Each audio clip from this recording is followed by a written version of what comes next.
bugun men pensionerlar, ularning farzandlari va nafaqa olayotgan oilalar uchun juda muhim bo'lgan masalani tushuntirib beraman. Telefoni bor pensionerlar uchun to'liq taqiq degan gap nimani anglatadi? Aslida kimga taalluqli? Kim xavotir olish kerak va kim bemalol bo'lishi mumkin? Bu mavzu juda jiddiy. Chunki noto'g'ri tushunilgan bitta xabar odamni pensiya, nafaqa, subsidiya yoki boshqa ijtimoiy yordamdan qo'rqitib qo'yishi mumkin. Men buni oddiy tilda hayotiy misollar bilan tushuntiraman. Hozirning o'zida kanalga obuna bo'ling, videoga like bosing. Chunki bu ma'lumot sizning oilangizdagi keksa ota-onangizga ham, qo'shningizga ham, o'zingizga ham kerak bo'lishi mumkin. Avvalambor, men eng muhim narsani aniq aytmoqman. Pensionerning qo'lida telefon borligi o'z-o'zidan pensiya yoki qonuniy nafaqani bekor qilishga sabab bo'lmaydi. Oddiy telefon, smartfon, tugmali telefon yoki farzandlari sovg'a qilgan apparat borligi uchun odam endi davlatdan pul olmaydi degan qo'yda yo'q.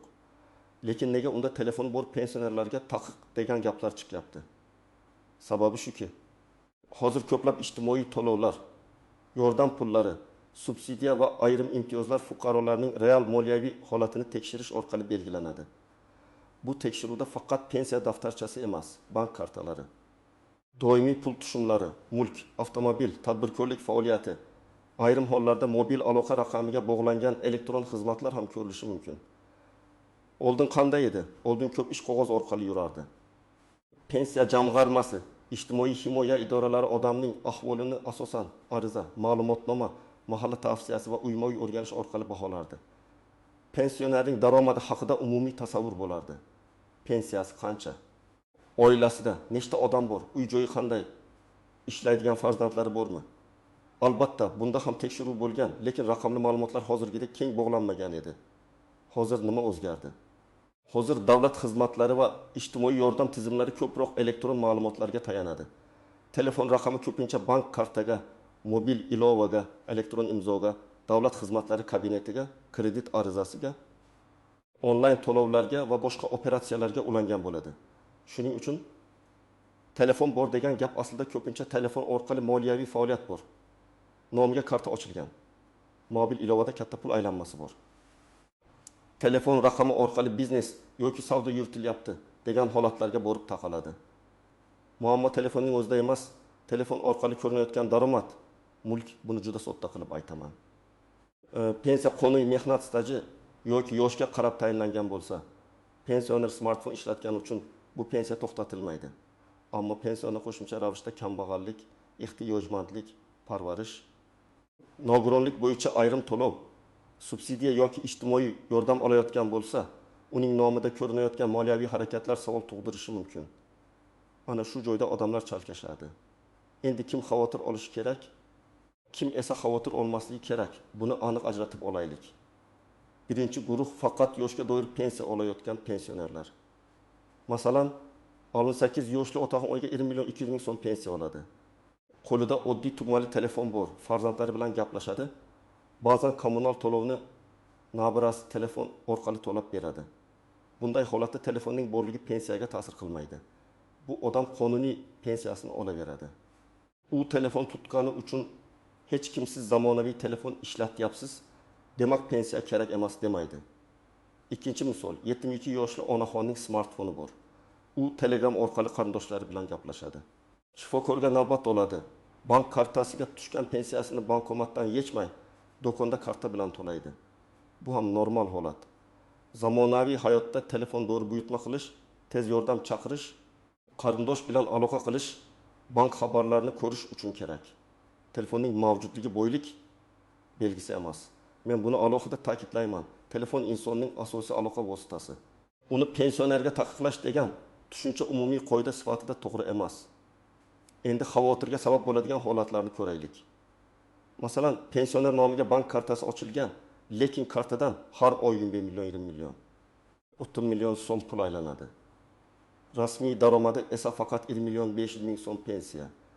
Agar shu pensioner qo'shimcha ravishda ijtimoiy yordam, bolalar nafaqasi, kommunal subsidiya yoki ehtiyojmandlik asosida yordam olayotgan bo'lsa, tizim savol berishi tabiiy. Bu pul qayerdan kelyapti? Bu pul pensionerning daromadimi, farzandining pulimi, biznes pulimi? Vaqtincha qarzmi yoki kimdir uning kartasidan foydalanyaptimi? mana shu savol tekshiruvga sabab bo'ladi. Yana bir hayotiy vaziyat. Farzand chet elda ishlaydi va har oy onasining kartasiga $60 yuboradi. Onasi pensioner. Uyda yolg'iz yashaydi. Farzandining yordami yomon narsa emas, bu tabiiy. Lekin agar shu onaxon men mutlaqo yordamga muhtojman deb qo'shimcha ijtimoiy yordam olayotgan bo'lsa, tizim uning kartasiga muntazam katta pul tushayotganini ko'rib, ehtiyojmandlik darajasini qayta baholashi mumkin. Bu yerda gap telefon haqida emas. Telefon faqat bank xabarini ko'rsatadigan vositadir. Asosiy masala pul tushumining muntazamligi va miqdorida. 3-holat.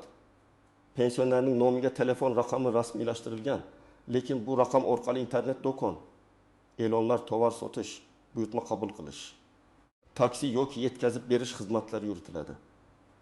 Aslida bu ishni o'g'li yoki nabirasi qilayotgan bo'lishi mumkin.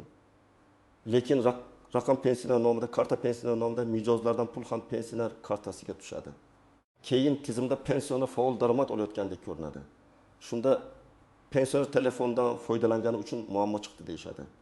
Aslida muammo telefon emas, nomni noto'g'ri ishlatish, daromadni yashirish yoki hujjatlarni tartibsiz yuritishda. 4-misol. 65 yoshli pensioner dehqonchilik qiladi. Ortiqcha mahsulotini sotadi. Uning kartasiga mavsumda 7 million so'm, keyingi oy 12 million so'm. Yana bir oy 5 million so'm tushadi. Agar u faqat o'z pensiyasini olayotgan bo'lsa, bu alohida masala sifatida soliq yoki tadbirkorlik tartibi bo'yicha ko'rilishi mumkin. Pensiyaning o'zi avtomatik yo'qolmaydi. Lekin u ehtiyojmand oila ro'yxatida tursa, real daromad bor ekan degan xulosa chiqishi mumkin. Demak, har bir to'lov turi alohida baholanadi. Men tomoshabinlar orasida eng ko'p uchraydigan savolni oldindan aytaman. Agar pensionerda iPhone yoki qimmat telefon bo'lsa, pensiya to'xtaydimi? Yo'q. Faqat telefonning modeli bilan pensiya to'xtatilmaydi.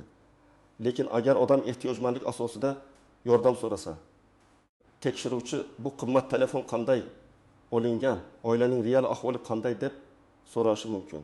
Masalan, nabira sovg'a qilgan bo'lishi mumkin. Bu jinoyat ham emas, taqiq ham emas. Ammo hujjatlar va tushuntirishlar mos bo'lishi kerak. Qimmat telefon yordamini avtomatik bekor qilmaydi. Lekin umumiy moliyaviy holatni baholashda savol tug'dirishi mumkin. Kimlar xavotir olmasligi kerak? Birinchidan, pensiyasini qonuniy asosda olayotgan, boshqa shubhali pul aylanmasi bo'lmagan odamlar. Ikkinchidan, telefonni faqat aloqa, shifokor, bank xabari, qarindoshlar bilan gaplashish uchun ishlatayotgan pensionerlar. Uchinchidan, farzandlari sovg'a qilgan telefonni ishlatayotgan, lekin nomidan biznes yuritilmayotgan odamlar. To'rtinchidan, kartasiga faqat pensiya tushadigan yoki oddiy maishiy xarajatlar uchun kichik pul o'tkazmalari bo'ladigan pensionerlar. Kimlar ehtiyot bo'lish kerak? Pensioner nomidagi karta orqali boshqa odamning savdosi yurayotgan bo'lsa. Pensioner nomiga SIM karta olib, undan reklama, savdo, kredit, qarz, onlayn xizmatlar uchun foydalanilayotgan bo'lsa. Pensioner ehtiyojmandlik asosida qo'shimcha yordam olayotgan bo'lsa va shu bilan birga kartasida yirik pul aylanmasi bo'lsa. Pensioner nomida avtomobil, ikkinchi uy, do'kon, yer, korxona ulushi yoki rasmiy tadbirkorlik mavjud bo'lsa, bularning har biri alohida tekshirilishi mumkin. Endi istisnolar, nozik jihatlar va ko'pchilik bilmaydigan tomonlarga o'tamiz. Birinchi nozik jihat. Pensiya bilan ijtimoiy yordamni aralashtirmaslik kerak. Pensiya bu odamning avvalgi mehnati, yoshi, staji yoki qonunda belgilangan huquqi asosida beriladigan to'lov.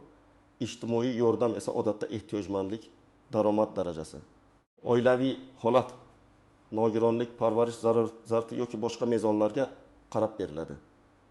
Shuning uchun biror tekshiruv natijasida qo'shimcha yordam to'xtatilsa, odam pensiyamni olib qo'yishdi deb o'ylashi mumkin. Aslida pensiya emas, boshqa to'lov qayta ko'rib chiqilgan bo'lishi mumkin. Ikkinchi nozik jihat, pensionerning nomidan foydalanish. Men buni amaliyotda juda ko'p ko'raman. Farzand yoki nabira buvijon, kartangizni vaqtincha ishlatib turay. Mening kartam blok bo'lgan deydi. Keyin bu kartaga xaridorlardan pul tushadi, kredit to'lanadi, onlayn buyurtmalar aylanadi. Bir oyda 40 million so'm kirib, 39 million so'm chiqib ketadi. Pensioner bu pulni qo'lida ham ushlamagan bo'lishi mumkin. Lekin tizimda pul uning nomidan o'tgan bo'ladi. Keyin tekshiruv kelganda pensioner tushuntirib bera olmaydi. Shuning uchun men doim aytaman. Pensionerning kartasi pensionerning o'zi uchun ishlatilishi kerak. Farzandlar yordam bermoqchi bo'lsa, yordam pulini aniq izoh bilan o'tkazsin lekin savdo aylanmasini ota-onaning kartasiga bog'lamasin. 3-nozik jihat. Telefon raqami kimning nomida ekani. Ko'p oilalarda sim karta bir odam nomida ishlatuvchi boshqa odam bo'ladi. Agar pensioner nomidagi raqam orqali qarz olinib qolsa, onlayn xizmatlarga ro'yxatdan o'tilsa, shubhali e'lonlar berilsa yoki bank ilovalari ulanib qolsa, javobgarlik va tushuntirish masalasi pensionerga kelib taqalishi mumkin. Shu sababli har bir pensioner o'z nomida nechta sim karta borligini tekshirtirib qo'yishi kerak. Ba'zan odam bilmaydi, uning pasporti bilan oldin raqam olingan bo'ladi. Keyin o'sha raqam qayerdadir ishlatiladi. Bu esa katta bosh og'riq keltiradi. 4-nozik jihat sovg'a va daromad farqi. Farzand onasiga 2 million so'm yubordi. Bu sovg'a yoki yordam. Agar bu bir marta bo'lsa, odatda muammo emas. Lekin har oy bir xil miqdorda katta pul tushsa, tizim buni doimiy daromad sifatida ko'rishi mumkin. Masalan, har oy 7 million so'm tushib tursa, rasmiy pensiyasi 1 million 300 ming so'm bo'lgan odam ehtiyojmand deb baholanishi qiyinlashadi. Bu adolatsizlik emas, chunki ijtimoiy yordam eng muhtoj odamlarga yo'naltirilishi kerak. Ammo bunday holatda odam oldindan tushuntirishga tayyor bo'lishi kerak. Pul kimdan, nima uchun, qaysi davr uchun kelgan. 5-nozik jihat kredit va qarzlar. Pensioner telefon orqali mikroqarz olgan bo'lishi mumkin. Ba'zan esa farzand pensioner nomiga kredit rasmiylashtiradi. Keyin bank ilovasida faoliyat ko'rinadi, to'lovlar keladi, qarzdorlik paydo bo'ladi. Bu ijtimoiy yordam masalasida ham, oilaviy xavfsizlik masalasida ham xavfli. Men pensionerlarga shuni maslahat beraman. Hech kimga SMS kod bermang. Bank ilovasiga kirish parolini aytmang. Faqat bir daqiqaga kodni ayting degan gapga ishonmang. Telefon borligi taqiq emas. Lekin telefon orqali kelgan kodni boshqaga berish moliyaviy xavfning eng katta sababi. 6-nozik jihat nogironlik, parvarish va qo'shimcha to'lovlar. Agar pensioner nogironlik pensiyasi yoki parvarish bilan bog'liq to'lov olayotgan bo'lsa, telefon ishlatishi muammo emas.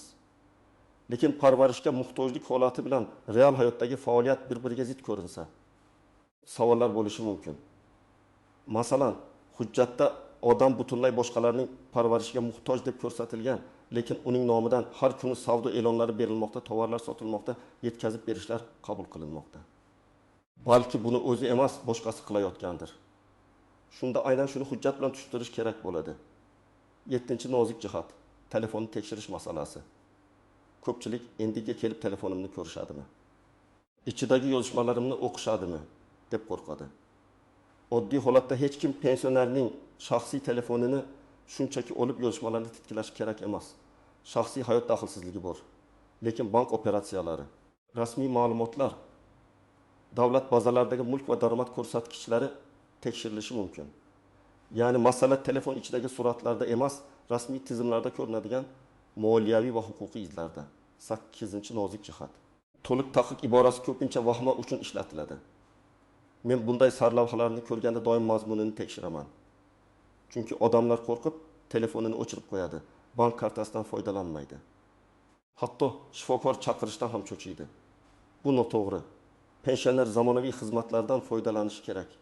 Telefon orqali shifokorga yozilish, pensiya tushganini ko'rish, kommunal to'lov qilish, farzand bilan gaplashish, favqulodda vaziyatda yordam chaqirish juda zarur. Taqiq degan gapni har doim qonuniy manba, rasmiy qaror va aniq mezon bilan tekshirish kerak. Endi men aniq qadamlarni aytaman. 1-qadam. Pensioner o'z nomidagi bank kartalari va hisoblarini tekshirsin. Qaysi bankda karta bor, qaysi karta ishlayapti, qaysi bir eski, qaysi biriga pul tushyapti. Agar foydalanilmayotgan karta bo'lsa, bankka borib yopish yoki bloklash masalasini hal qilish kerak. Ayniqsa farzandlar ishlatib yurgan kartalar bo'lsa, buni tartibga solish zarur. Karta pensioner nomida bo'lsa, uning harakati ham pensioner nomidan ko'rinadi. 2-qadam. O'z nomingizdagi sim kartalarni tekshiring. Mobil operator ofisiga boring yoki rasmiy xizmatlar orqali nomingizda nechta raqam borligini aniqlang. Agar siz ishlatmayotgan raqam chiqsa, uni yopish yoki qayta rasmiylashtirishni so'rang. Buning uchun pasport yoki ID karta kerak bo'ladi. Bu ishni ortga surmang, chunki begona qo'lda yurgan raqam keyin kredit, firibgarlik yoki shubhali e'lonlarga ulanib qolishi mumkin. 3-qadam. Ijtimoiy yordam olayotgan bo'lsangiz, daromadlaringizni tartibli ko'rsating. Agar farzandingiz chet eldan pul yuborsa, pul o'tkazmasining izohini saqlang. Agar bu davolanish uchun bo'lsa, shifokor hujjatlari, dori cheklari, analiz to'lovlari saqlansin. Agar uy ta'mir uchun yuborilgan bo'lsa, xarajatlar bo'yicha dalillar bo'lsin.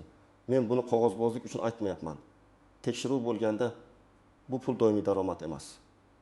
Maqsadli yordam edi deb ko'rsatish uchun dalil kerak bo'ladi. 4-qadam, ariza yozishda rost ma'lumot bering. Masalan, ijtimoiy yordam, subsidiya yoki boshqa imtiyoz so'rayotganda daromadim faqat pensiya deb yozsangiz, lekin kartangizga har oy yirik pul tushsa, keyin tushuntirish qiyin bo'ladi. Yaxshisi boshdan to'g'ri yozing. Pensiya miqdoridan yordam, ijara daromadi bo'lsa ijara, dehqonchilikdan tushum bo'lsa tushum. Rost ma'lumot ko'pincha odamni muammodan himoya qiladi. Yashirilgan ma'lumot esa keyin ortiqcha to'langan pulni qaytarish, yordamni to'xtatish yoki boshqa javobgarlikka olib kelishi mumkin. 5-qadam. Pensioner nomidan biznes yuritmang. Men bu gapni farzandlarga alohida aytaman. Ota-onangizning kartasi orqali tovar sotmang, reklama pulini qabul qilmang, mijozlardan to'lov olmang, kredit aylanmasi qilmang. Agar siz savdo qilsangiz, o'z nomingizdan rasmiy yuriting. Bugun vaqtincha deb ishlatilgan karta ertaga onangiz yoki otangizning ijtimoiy yordamini savol ostida qoldirishi mumkin. Bundan tashqari soliq, bank nazorati va qarzdorlik masalalari ham chiqadi. 6-qadam, SMS kod va bank parollarini himoya qiling. Pensionerlar ko'pincha ishonuvchan bo'ladi. Kimdir qo'ng'iroq qilib, bankdanman, pensiyangiz oshiriladi. Kompensatsiya chiqdi. Telefoningiz ro'yxatdan o'tishi kerak deb kod so'rashi mumkin. Hech qachon kod bermang. Bank xodimi ham, davlat idorasi ham sizdan telefon orqali SMS kodi so'ramasligi kerak. Agar shubhali qo'ng'iroq bo'lsa, telefonni qo'ying va bankning rasmiy raqamiga o'zingiz qo'ng'iroq qiling. 7-qadam, hujjatlarni tayyor tuting. Pensionerda pasport yoki ID karta, pensiya guvohnomasi, bank kartasi ma'lumotlari, kommunal to'lov kvitansiyalari, tibbiy hujjatlar, nogironlik bo'lsa tegishli ma'lumotnoma, oilaviy tarkib bo'yicha ma'lumotlar bo'lishi kerak. Agar yordam so'ralayotgan bo'lsa, mahalla yoki ijtimoiy himoya organi talab qiladigan hujjatlar ro'yxatini oldindan bilib oling. Har bir hududda tartib bir xil asosga ega bo'lsa ham, amaliy talablar farq qilishi mumkin. 8-qadam, tushuntirish xatini to'g'ri yozing. Agar sizdan kartangizga tushgan pulni izohlang deyishsa, umumiy gap yozmang. Masalan, pul farzandimdan keldi deyishning o'zi yetarli bo'lmasligi mumkin. Aniq yozing. Qaysi sanada, kimdan, qancha pul, nima maqsadda kelgan. Masalan, 2020-25 may kuni o'g'lim falonchi tomonidan 3 million so'm davolanish xarajatlari uchun yuborilgan. Pul dori-darmon va shifokor uchun ishlatilgan deb yozish kerak. Iloji bo'lsa, chek va hujjatlarni ilova qiling. 9-qadam, agar yordam to'xtatilsa, sababini yozma ravishda so'rang. Og'zaki gap bilan cheklanib qolmang. Qaysi asos bilan, qaysi ma'lumotga ko'ra, qaysi davr uchun to'xtatilgani ko'rsatilishi kerak. Shundan keyin xatolik bo'lsa, e'tiroz bildirish mumkin. Masalan, kartangizga tushgan pul aslida qarindoshingizning davolanish puli bo'lgan. Siz faqat vaqtincha qabul qilib bergansiz.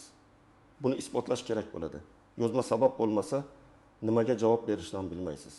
10-qadam, mahalla ijtimoiy himoya bo'limi. Pensiya jamg'armasi va bank bilan aloqani rasmiy qiling. Qayerga borish kerak? Agar pensiyaning o'zi bo'yicha savol bo'lsa, pensiya jamg'armasi yoki tegishli pensiya organiga murojaat qilinadi. Agar ijtimoiy yordam, ehtiyojmandlik, subsidiya bo'yicha savol bo'lsa, mahalla va ijtimoiy himoya mas'ullari bilan gaplashiladi. Agar karta pul tushumi, blok yoki hisob bo'yicha savol bo'lsa, bankka boriladi. Agar sim karta masalasi bo'lsa, mobil operator ofisiga boriladi. Har bir muammoni o'z joyida hal qilish kerak. Men yana bir muhim maslahat beraman. Keksa ota-onangizning telefonini ulardan yashirincha nazorat qilmang, lekin xavfsizlikni birga sozlab bering. Bank ilovasida begona qurilmalar ulanmaganmi? Karta SMS xabarnomalari ishlayaptimi? Telefon raqami o'z nomidami? Parollar juda oddiy emasmi? Shularni tekshiring. Ota-onangizga kimdir kod so'rasa bermang. Notanish havolani bosmang. Kompensatsiya chiqdi degan xabarga ishonmang deb qayta-qayta tushuntiring. Bu taqiq masalasi emas, moliyaviy xavfsizlik masalasi. Bugungi mavzuning asosiy mazmuni shuki. Pensionerda telefon borligi pensiya uchun to'liq taqiq degani emas. Telefon taqiqlanmagan, smartfon taqiqlanmagan, bank kartadan foydalanish ham taqiqlanmagan.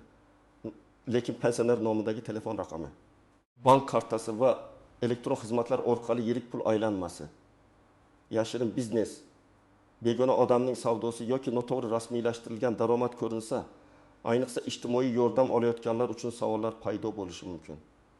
Shuning uchun vahimaga tushmaslik kerak, lekin tartib ham bo'lishi shart.